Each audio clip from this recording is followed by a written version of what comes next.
नमस्ते। 10वीं कक्षा के सभी प्रिय छात्रों को डायमंड हाई स्कूल के इस ऑनलाइन क्लासेस में फिर से एक बार स्वागत है।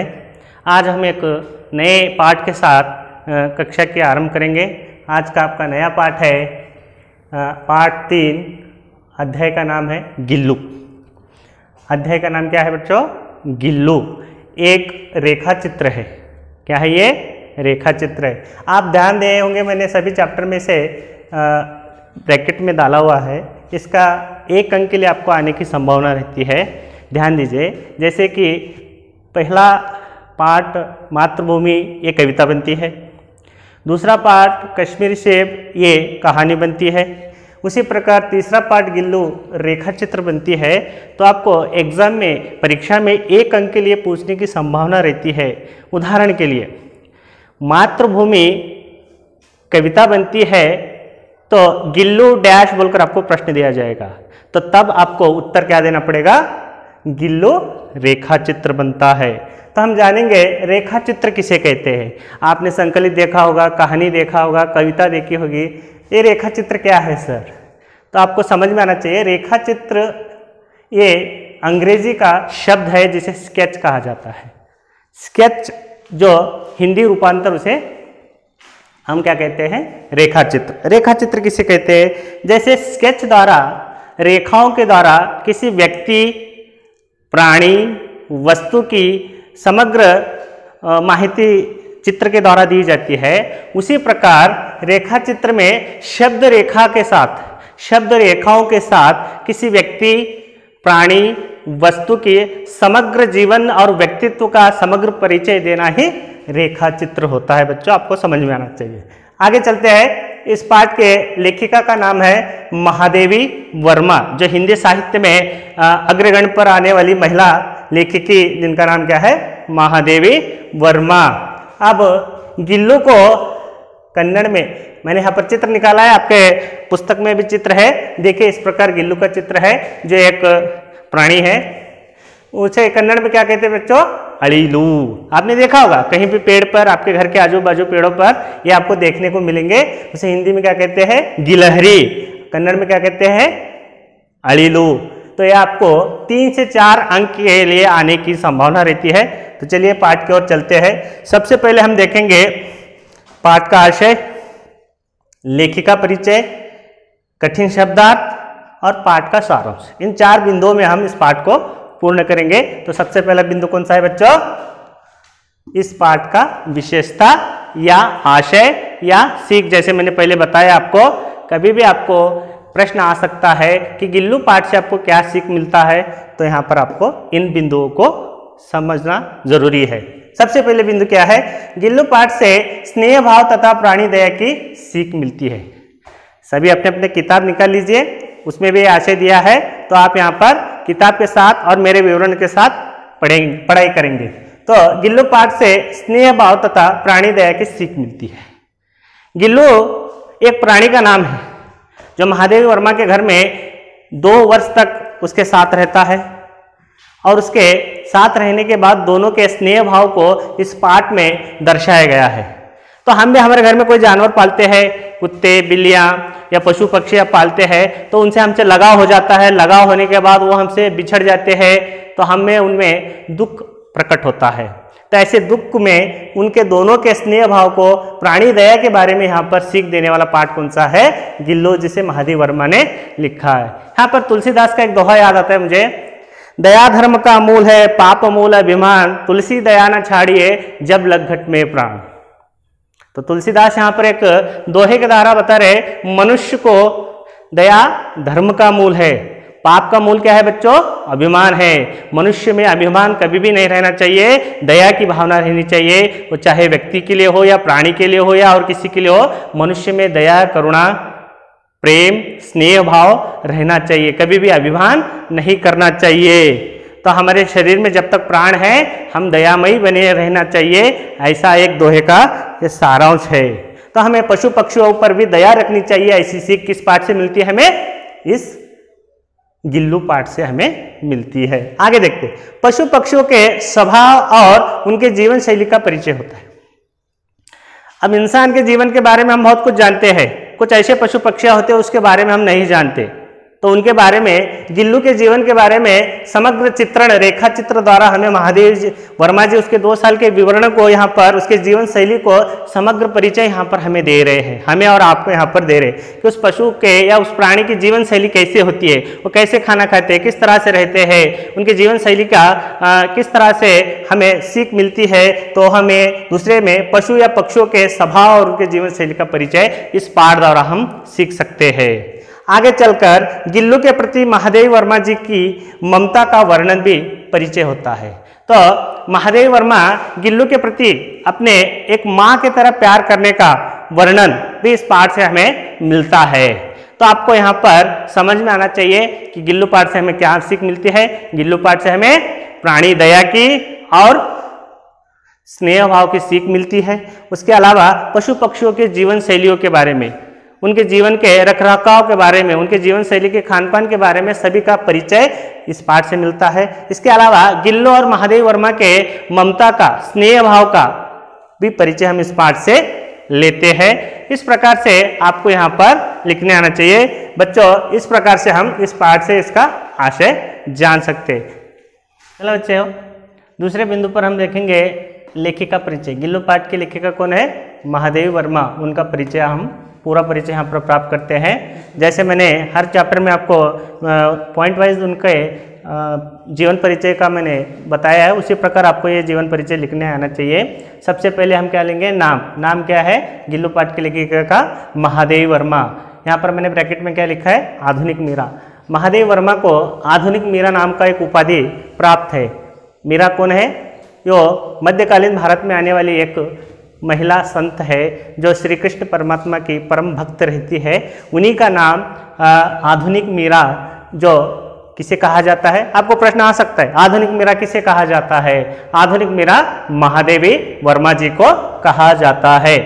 काल यानी उनके टोटल जीवन की अवधि 1960 से लेकर 1987। 87 बोलने में आपको थोड़ा सा ये होता है, यहाँ पर मैंने लिखा है अक्षर में 87 बोलकर।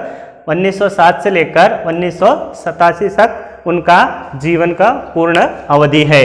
जन्म दिनांक, तीसरे बिंदु पर देखेंगे हम महादेव वर्मा जी का जन्म दिनांक। किस दिनांक को उनका जन्म हुआ? 24 मार्च 1907 में इनका जन्म होता है। अब आगे चलते हैं। जन्म स्थान। जन्म स्थान कहाँ पर है? फर्रुखाबाद में इनका जन्म होता है। कहाँ पर बच्चों? फर्रुखाबाद में इनका जन्म होता है। आगे चलकर इनके माता पिता का नाम का यहाँ पर परिचय देखेंगे। पिता का नाम है गोविंद प्रसाद वर्मा और माता का नाम हेमा रानी। माता का नाम हेमा रानी, पिता का नाम गोविंद प्रसाद वर्मा।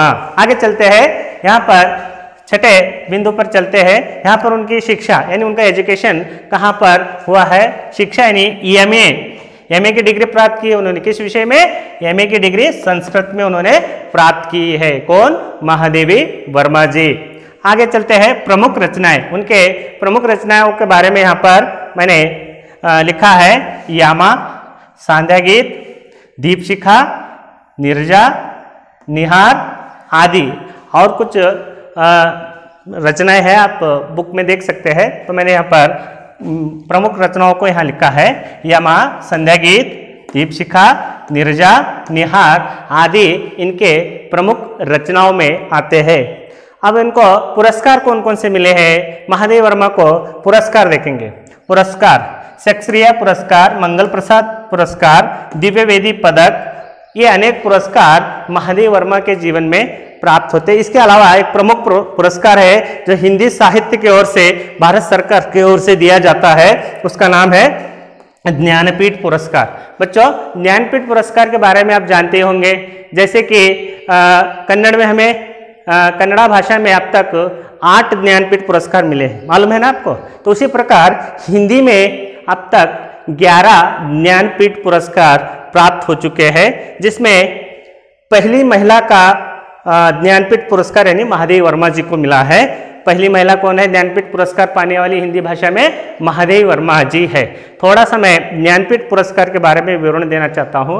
सन 1965 में इस पुरस्कार को भारत सरकार के द्वारा संचालित किया गया, जिसमें कवि के साहित्य के आधार पर ये सभी भाषाओं में दिया जाने वाला पुरस्कार है जिसे हम ज्ञानपीठ पुरस्कार कहते हैं। क्या रहता है इसमें? इसमें भारत सरकार की ओर से लेखिका कवि जो भी है उन्हें 11 लाख रुपए नगद और एक सम्मान पत्र और साथ में काश्य की वाग्देवी यानी सरस्वती देवी की प्रतिमा दी जाती है जो ज्ञानपीठ पुरस्कार के रूप में उन्हें प्राप्त होती है। तो हिंदी में अब तक कितने ज्ञानपीठ पुरस्कार प्राप्त है बच्चों? 11। तो महादेवी वर्मा सबसे पहली महिला ज्ञानपीठ पुरस्कार पाने वाली महिला कौन है?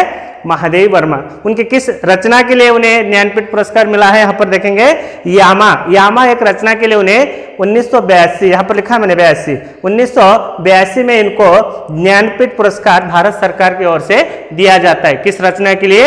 यामा एक कृति के लिए उन्हें ज्ञानपीठ पुरस्कार प्राप्त है। याद रखिए, आपको कहीं भी एग्जाम में पूछ सकता है किस एक कृति पर महादेवी वर्मा को ज्ञानपीठ पुरस्कार प्राप्त हुआ है, तो तब आपको लिखने आना चाहिए यामा कृति के लिए उन्हें ज्ञानपीठ पुरस्कार प्राप्त है। आगे चलते हैं। निधन, महादेवी वर्मा जी का निधन सितंबर 1987 को उनका निधन होता है। तो ये समग्र जीवन परिचय महादेवी जी वर्मा जी का यहाँ पर मैंने आपको दिया है, आप यहाँ पर देख सकते हैं। बच्चों आगे भाग में हम देखेंगे, यहाँ पर आपको एक टिप्पणी, एक सूचना दी गई है काकभूषणी। काकभूषणी किसे कहा जाता है? अब चैप्टर में पढ़ते पढ़ते काकभूषणी आ गए तो सर काकभूषणी क्या है, तो उसके बारे में पहले से बता दूंगा। काकभूषणी का बारे में यहाँ पर पुराण कथा में कौवे को पक्षियों के गुरु के रूप में स्वीकार किया गया है। पुराणों में, महाभारत में या रामायण में जो भी, उसमें कौवे को पक्षियों का गुरु माना गया है। और वैसे भी रामायण में एक काकभूषणी नामक एक पात्र आता है जो कौवे को कहा गया है, कौवे को ही काकभूषणी कहा गया है। अब कठिन शब्दार्थ की ओर चलते हैं। कठिन शब्दार्थ है अचानक, एकाएक, सडनली। अचानक चौंका देना, सडनली एकदम। गमला, गमला आपने सुना होगा, जो फूल, छोटे छोटे फूल पौधे लगाने वाले छोटा सा मिट्टी का बर्तन होता है, जहाँ पर फूलों के पेड़ या पौधे लगाने का बर्तन जिसे पॉट कहा जाता है, जो छोटे से गमले रहते हैं, मिट्टी के रहते हैं। घाव, जख्म, घाव का मतलब हम कहीं गिर जाते हैं तो घाव हो जाता है ना, जख्म। हौले से यानी धीरे से, आराम से, हौले से। कांच का मतलब होता है शीशा। चुन्नट का मतलब सिलवट या नीरगे बोलते हैं उसे। मैं आपको पाठ जब आए तब बता दूंगा आपको मैं, सिलवट या नीरगे। सोनजूही एक खुशबूदार फूल है। सोनजूही क्या है? एक बेल का नाम है जिसे पीले रंग का एक खुशबूदार फूल लगता है, उसे क्या कहते हैं? सोनजूही फूल कहा जाता है। गिलहरी, जैसे मैंने बताया चैप्टर स्टार्ट करते समय, गिलहरी हिंदी में इसे क्या कहा जाता है? गिलहरी। और कन्नड़ में क्या कहा जाता है? अलीलू। गिलहरी मोटे रुए और लंबी पूंछ वाला एक मादा जंतु यानी जीव। जैसे देखिए इसका पूंछ कितनी लंबी है, झुब्बेदार पूंछ है, जो एक गिलहरी कहा जाता है। कन्नड़ में उसे हम क्या कहते हैं? अलीलू। आगे चलते हैं। अवतीर्ण यानी उत्पन्न होना या अवतरित होना। किसी महान पुरुष का अवतरित होना बोलते हैं ना, उत्पन्न होना, उसे हम क्या कहते हैं? अवतरणित। काक दवय का मतलब होता है दो कौवे। चोंच, पक्षियों के मुख का अग्रभाग। जो पक्षी होते हैं, कौवा, गरुड़, जो भी होते हैं, उन पक्षियों के मुख का अग्रभाग को यानी सामने वाले भाग को क्या कहते हैं? मुख को चोंच कहा जाता है। मरहम, औषधि का लेप। जो भी औषधि जख्म होते हैं हम उसको मरहम लगाते हैं ना, उसे क्या कहते हैं? औषधि। झुब्बेदार का मतलब बच्चों ये होता है, ये ऐसा इधर रहता है ना, झुब्बेदार पूंछ। गिलहरी की पूंछ झुब्बेदार, जैसे गुच्छे जैसा, एक गुच्छे के जैसा। डलिया यानी छोटी सी टोकरी, यानी फूल रखने की छोटी सी टोकरी, या पूजा के लिए जिनके पास आपके घर में टोकरी रहती है ना फूल रखने की, ऐसी एक छोटी सी टोकरी, उसे क्या कहा जाता है? डलिया। मनके यानी मणि कहते हैं ना, माला में डालने वाली मणि, मनके। गात का मतलब होता है शरीर या देह। बरामदा का मतलब होता है कंपाउंड, घर के सामने का आंगन, घर के सामने की खुली जगह, उसे हम क्या कहते हैं? बरामदा या कंपाउंड कहा जाता है। आगे देखिए सुराही, जिसे कन्नड़ में हुजी कहा जाता है। एक मिट्टी का बर्तन रहता है जिसे पानी भरकर रखा जाता है। पहले इसे पानी भरकर रखकर पीने के लिए इस्तेमाल किया जाने वाला मिट्टी का एक छोटा सा बर्तन, जिसे क्या कहा जाता था? सुराही, जिसे कन्नड़ में हुजी कहते हैं, पानी रखने का बर्तन। कीले, लोहे या काठ की खुटी। अब पुराने घरों में देखिए कहीं दीवारों पर कीला लगा हुआ रहता है ऐसा, या लकड़ी के काट यानी लकड़ी के खूटे रहते हैं जिसको सामान हो तगाने के लिए रहते हैं, उसे क्या कहते हैं हम खूटी कहते हैं। ऐसे लोहे का हो या लकड़ी का हो, कीला कहा गया है। आगे चलते हैं पाठ के सारांश की ओर। चलो बच्चों पाठ के सारांश की ओर बढ़ते हैं। सभी अपने अपने किताब देख लीजिए, मैं यहाँ पर सारांश को विवरण देने जा रहा हूँ। देखिए यहाँ पर, अचानक एक दिन सवेरे कमरे से बरामदे में आकर मैंने देखा 2 कौवे एक गमले के चारों ओर चोंचों से छुआ-छुअल जैसा खेल खेल रहे हैं। तो एक दिन महादेव वर्मा अपने घर में बैठी हुई रहती है। अचानक से उनके कमरे के बाहर बरामदे में, जैसे मैंने बरामदा बताया आपको, बरामदे में यानी घर के आंगन में या घर के सामने के खुली जगह में या कंपाउंड में कुछ आवाज आती है।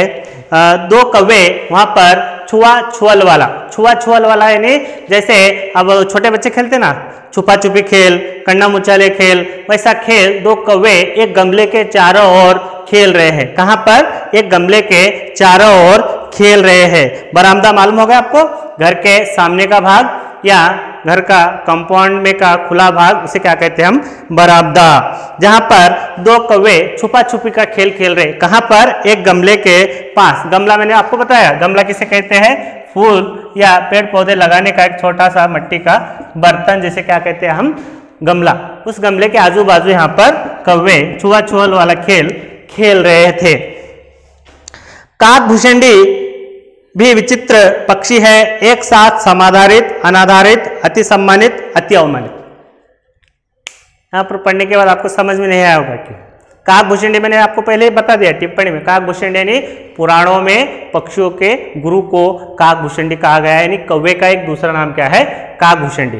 तो वहां पर जैसे ही महादेव वर्मा अपने घर के आंगन में आती है, आकर देखती है एक गमले के पास 2 कौवे छुआ-छुअल वाला खेल खेल रहे हैं। जो उसे देखकर महादेव वर्मा के मन में कौवे के बारे में कल्पना जागृत होती है। उस कल्पना लोक में महादेव वर्मा सोचने लगती है, क्या बोलकर? काक भुषंडी भी एक विचित्र पक्षी है, अजीब पक्षी है, अनोखा पक्षी है। किस लिए, क्यों, यहाँ पर आगे महादेव वर्मा बता रही है। वो बताती है ये काक भुषंडी भी एक विचित्र अनोखा पक्षी है जो एक साथ समाधारित, अनाधारित, अति सम्मानित, अति अवमानित। मैं यहाँ पर बताता हूँ। समाधारित यानी उसे एक समय श्रद्धा भक्ति से या सम्मान के साथ देखना। अनाधारित यानी उसी पक्षी को एक समय में उसे अनादर करना, आदर नहीं करना। यहाँ पर खूब आदर मिलता है, यहाँ पर आदर नहीं मिलता। यहाँ सम्मानित, अति अवमानित। एक बार अति सम्मान, ज्यादा से ज्यादा सम्मान मिलता है, एक बार उसे ज्यादा से ज्यादा अवमानित होना पड़ता है। तो समझ में आया बच्चों आपको? कौवा एक अनोखा पक्षी है, विचित्र पक्षी है। उसे एक बार ज्यादा से ज्यादा आदर मिलता है तो एक बार कम से कम आदर मिलता है, एक बार ज्यादा से ज्यादा सम्मान मिलता है तो एक बार ज्यादा से ज्यादा अवमानित होना पड़ता है। पक्षी एक ही है, लेकिन हमारे भावनाओं से, हमारे विचारों से एक बार सम्मान की ओर पड़ता है तो एक बार अवमान की ओर, एक बार सम्मान प्राप्त है, एक बार अवमानित होता है, अपमानित होता है। तो एक विचित्र पक्षी है बोलकर महादेव वर्मा अपने मन में अपने विचारों को प्रकट कर रही है। कल्पना लोक में वो अपने को आप वहां पर सोचने लगे। कब? उस गमले के ओर वो 2 कौवे का खेल देखकर वो सोचने लगती है। आगे देखिए, हमारे बेचारे पुरखे न गरुड़ के रूप में आ सकते हैं, ना ही मयूर के, ना ही हंस के। बेचारे हमारे पुरखे, पुरखे का मतलब होता है बुजुर्ग या पूर्वज। पुरखे का मतलब बुजुर्ग या हमारे पूर्वज। तो यहाँ पर महादेव वर्मा अपने कल्पना लोक में कौवे के पक्षी के बारे में सोचने लगती है। हमारे पुरखे, पुरखे का मतलब होता है पूर्वज या हमारे बुजुर्ग, जो हमारे घर में माता पिता दादा दादी जो मरने के बाद वो स्वर्गलोक चले जाते हैं, उनको हम हमारे पूर्वज या पुरखे कहते हैं। वो ना ही धरती पर किसी कारण गरुड़ के रूप में आ सकते हैं, ना हंस के रूप में आ सकते हैं, ना ही मयूर के रूप में। मयूर यानी मोर, हंस यानी सरस्वती का वाहन, आप जानते हैं, उसे हंस कहा जाता है। तो उन्हें पितृपक्ष में हमसे कुछ पाने के लिए काक बनकर ही अवतरणित होना पड़ता है।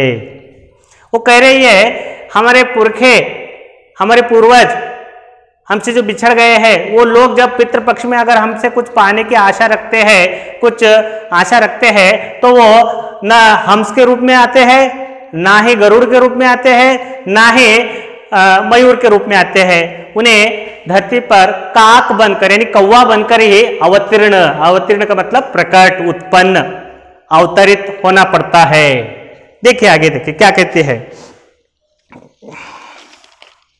हमारे जो भी पूर्वज पितृपक्ष, यहाँ पर पितृपक्ष दिया गया है, थोड़ा सा यहाँ पर आपको मैं बताना चाहता हूँ पितृपक्ष किसे कहते हैं। साल में एक 15 दिन ऐसा होता है पितृपक्ष बोलकर, जो हमारे कैलेंडर में आता है पितृपक्ष बोलकर, उसमें 15 दिन हमारे पूर्वजों की जिनके याद में श्राद्ध बोलते ना, हम पितृपक्ष या श्राद्ध बोलते, उस श्राद्ध में हम अपने पूर्वजों को विधिवत पूजा किया जाता है।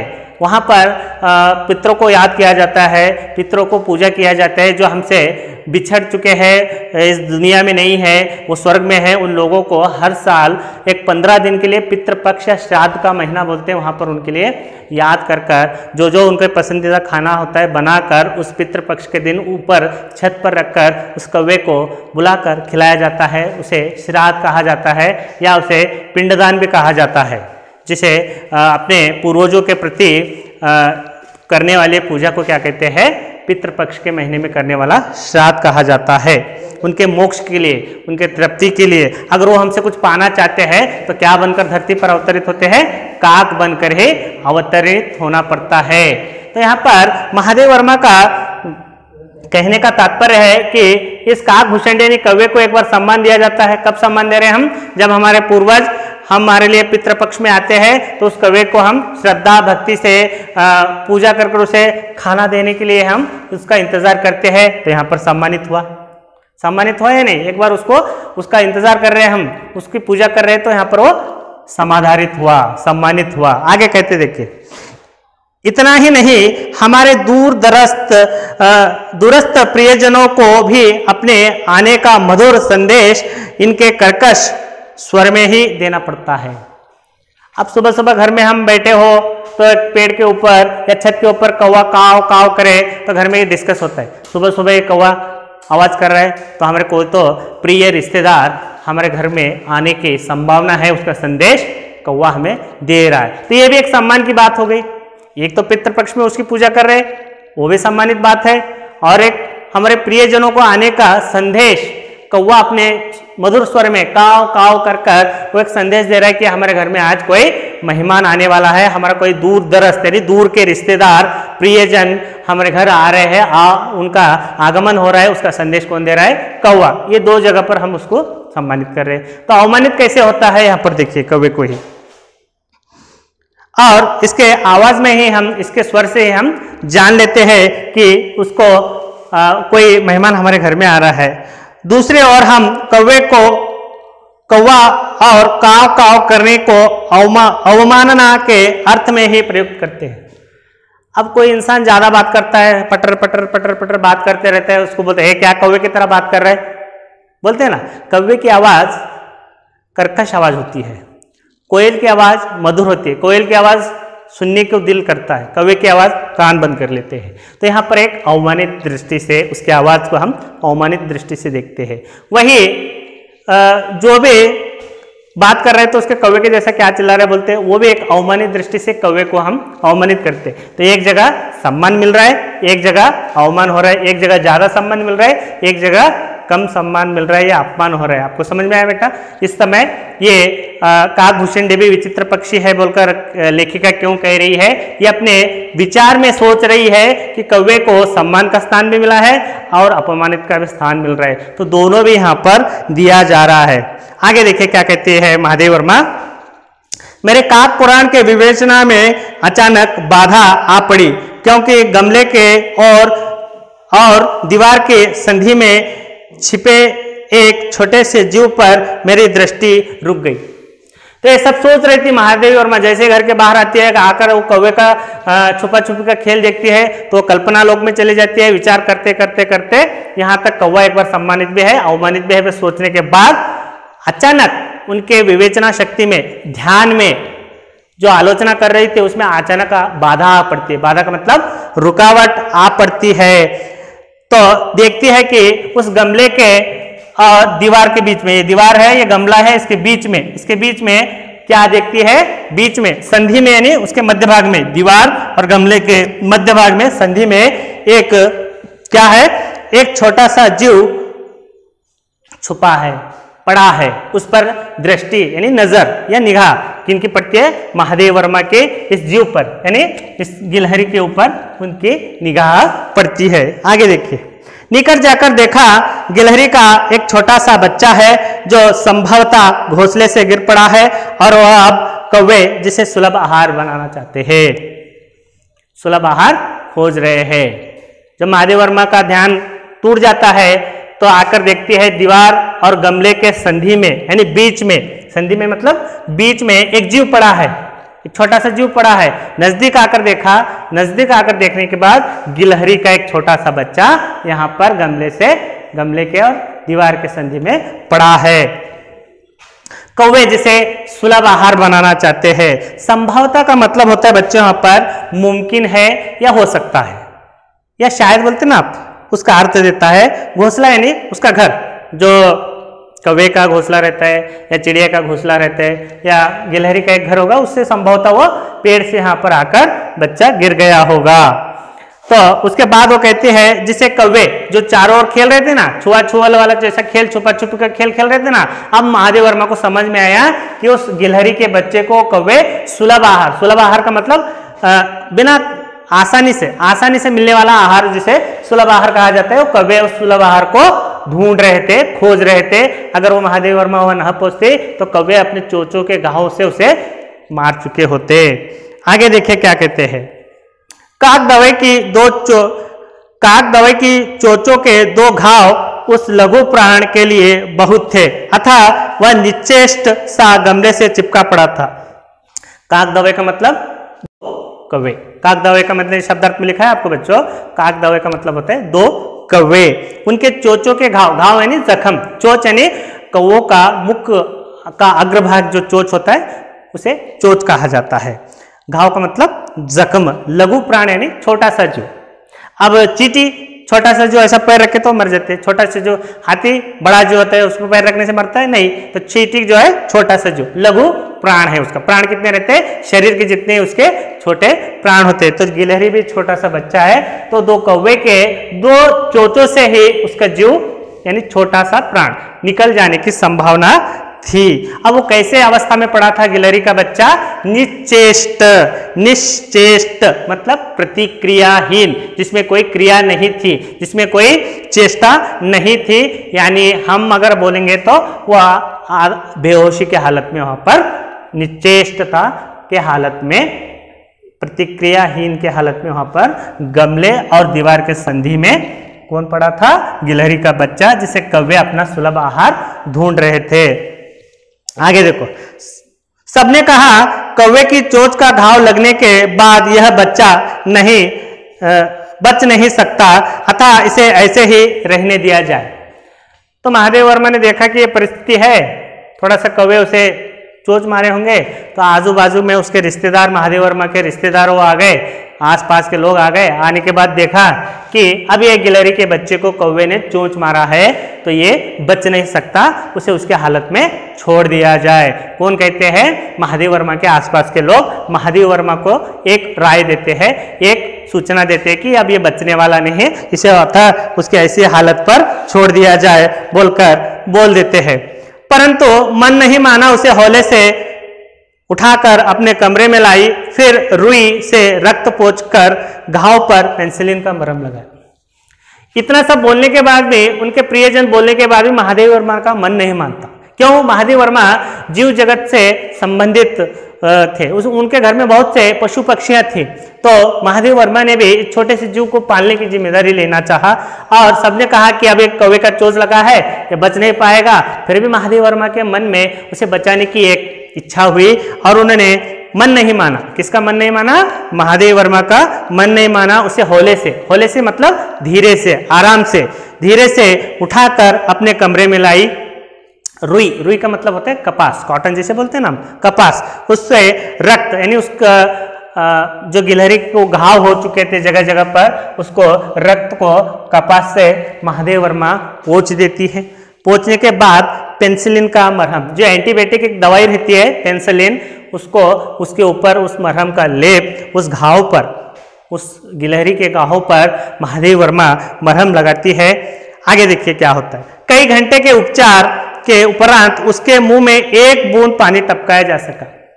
जैसे उसे उठाकर लाए कमरे में, लाकर रुई से उसका सारे शरीर का रक्त पोंछ दिया। पोंछ देने के बाद उसके शरीर पर जहाँ जहाँ घाव हो गए थे वहाँ पर उन्होंने पेनिसिलिन का मरहम लगाने के बाद उसके कई घंटे के उपचार यानी इलाज, कई घंटे के उपचार के बाद उसके मुंह में एक बूंद पानी, छोटा सा जीव है तो उसमें थोड़ा सा एक बूंद पानी टपकाया जा सका बोलकर महादेव वर्मा यहाँ पर अपने इस रेखा चित्र के द्वारा हमें समझा रही है। तीसरे दिन वह इतना अच्छा और अस्वस्थ हो गया कि मेरी उंगली अपने नन्हे पंजों से पकड़कर नीले कांच के मोतियों जैसे आंखों से इधर उधर देखने लगा। तीसरे दिन यानी जो गिल्लू के घर को आने के चौथे दिन, तीसरे दिन, दूसरे दिन वह इतना अच्छा अस्वस्थ हो गया, यानी अब कोई डाउट नहीं है कि ये इसे कोई संकट होगा, अब कोई डाउट नहीं कि ये कुछ और इसको विपदा होगी, ये अब तसल्ली हो गई कि ये पूरा ठीक हो चुका, अस्वस्थ नहीं पूरा ठीक हो चुका है, अब इसकी कोई चिंता नहीं है। तो अपने नन्हे पंजे नहीं, छोटे छोटे हाथ रहते हैं इसके, छोटे छोटे पंजों से, छोटे छोटे हाथों से वो महादेव वर्मा के हाथों को पकड़कर, उंगलियों को अपने हाथों से नन्हे पंजों से स्पर्श करने लगा। नीले कांच के मोतियों जैसे आंखों से इधर उधर देखे। उसके आंखों को कैसे बताया गया है? नीले कांच यानी नीली मणि रहती ना गोटी के जैसे, नीली मणि के कांच यानी शीशे के गोली के जैसे, मोतियों जैसे उसके आंख दिख रहे थे, तो चमकने लगे थे। और उस आंखों से उस महादेव वर्मा के घर को इधर उधर कौन देख रहा था? गिल्लू। इधर उधर देखने का काम कौन कर रहा था? गिल्लू। तो यहाँ पर महादेव वर्मा उस छोटे से जीव को अपने घर में लाकर इसे पालन पोषण करने का काम यहाँ पर करती है।